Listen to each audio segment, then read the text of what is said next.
Today to discuss this crisis. Pakistan's Foreign Minister Shah Mahmood Qureshi took to the podium to demand aid to be allowed into Gaza and called for an end to, quote, Israeli aggression.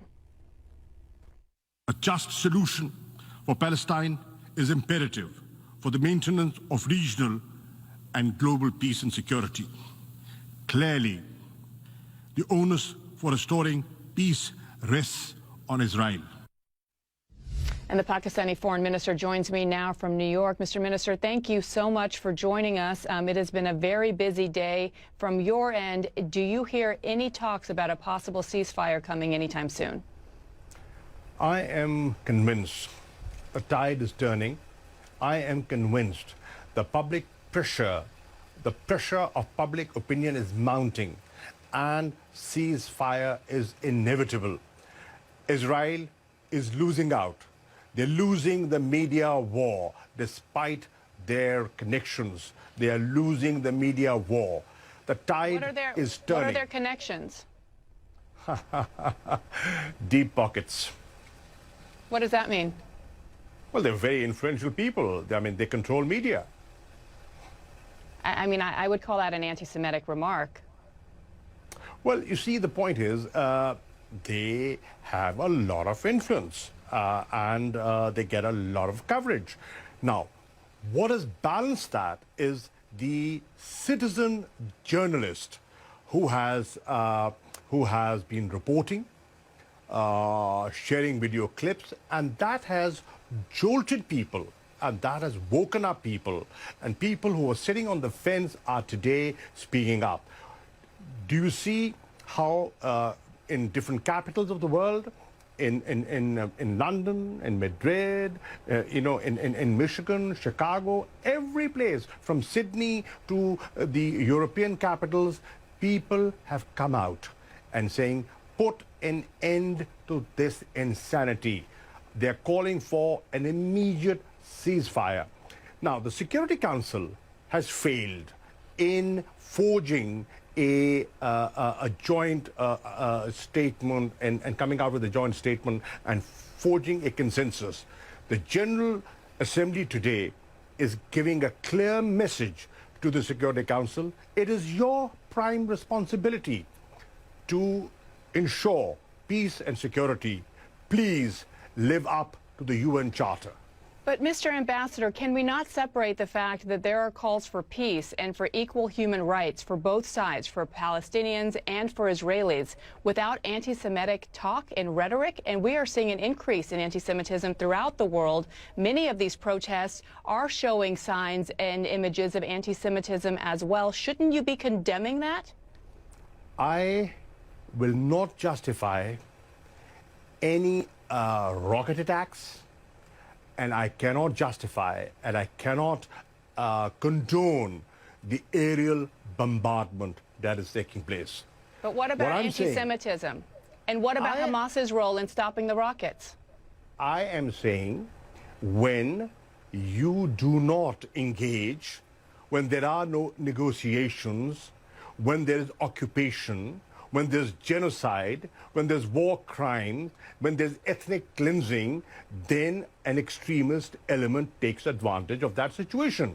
Avoid it. How do you avoid it? You avoid it by pursuing a two-state solution, by adhering to the Security Council resolutions, respecting them, implementing them, fulfilling the promises that have been made and have been often broken.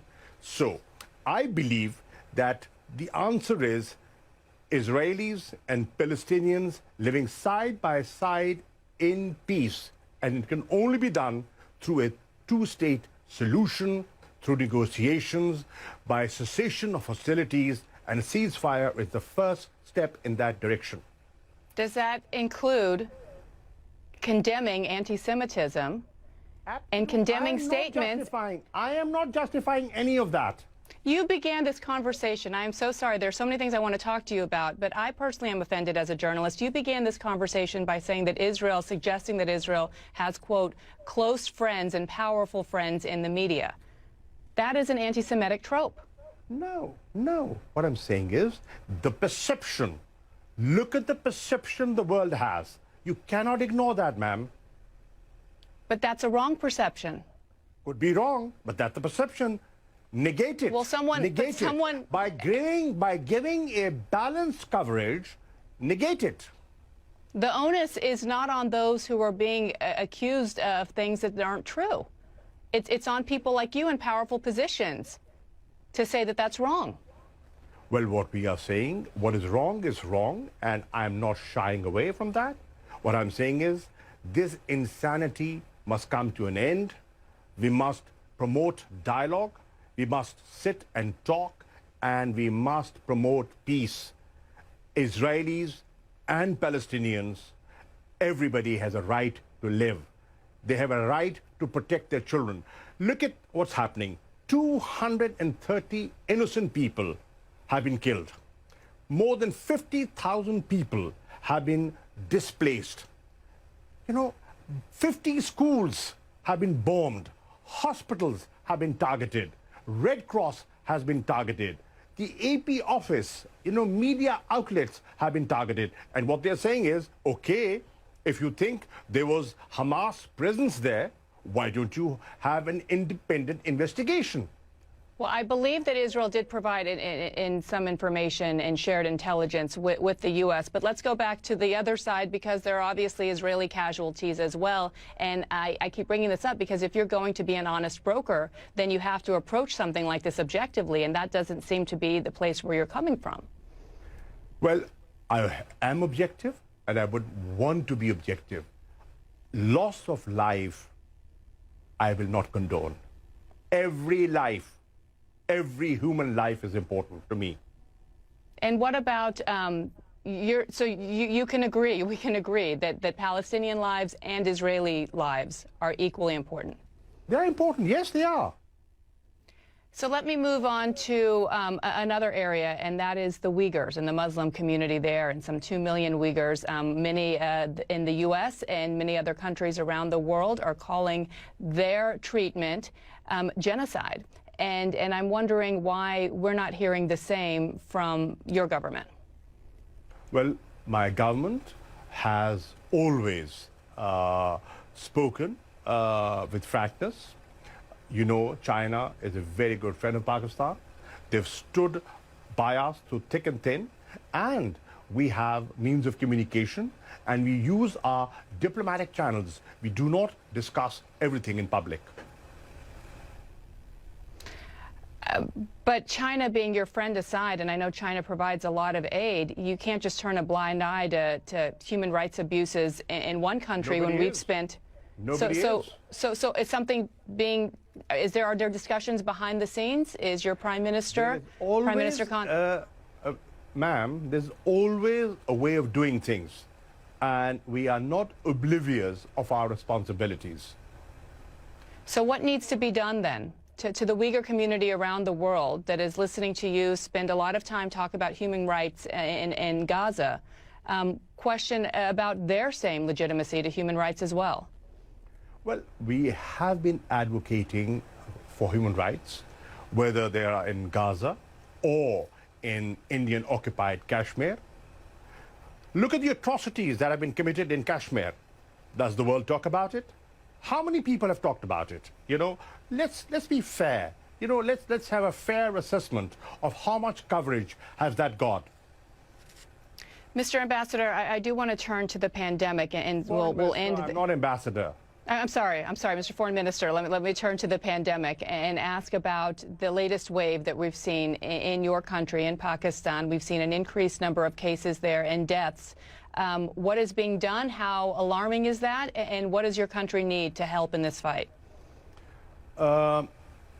Bianna, to begin with, Pakistan has managed, under the leadership of Prime Minister Imran Khan, the first wave and the second wave reasonably well. We're in the midst of our third wave. Now, if we draw a comparison of the situation in Pakistan and next door, look at the situation on the, what our eastern neighbors facing, there's a huge difference. There are over 4,000 casualties on a daily basis. There's no winner. I'm not pitting you against India. I'm saying that every loss of life is a tragedy. Absolutely, it's a tragedy, and we are sympathetic, and we offered help. You know, I offered help. We said, listen, these are human lives. We're in the same region. We are willing to help. They did not respond, but our offer still stands. What we are doing is we are doing our best to bring the positivity down, and what we need right now is vaccine. We've been gifted vaccine by China. We have bought vaccine, but the vaccine that was promised to us through COVAX did not come in time. And what we need is inoculations to protect our people, the marginalized people, you know, the paramedics, the doctors, you know, the people who are on the front line. So that process is going on.